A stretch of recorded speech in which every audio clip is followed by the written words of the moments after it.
Ha, iyi. Ne olmuş? Dur. Allah. Ha, ha. Ya.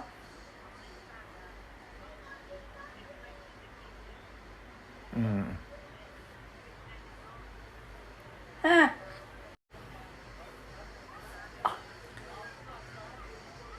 Ha. Doğru, tabii ilaçlarımız var bir sürü, benim de sabahleyin.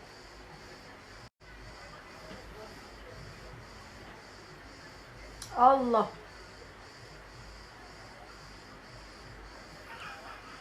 He.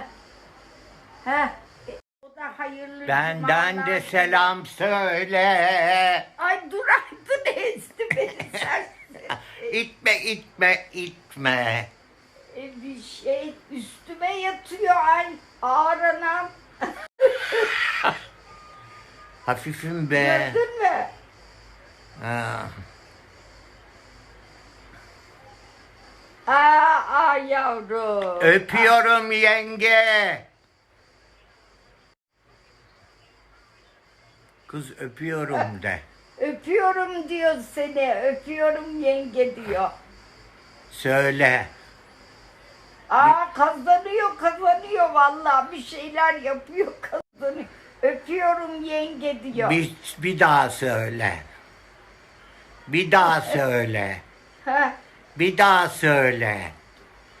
Bir daha söyle.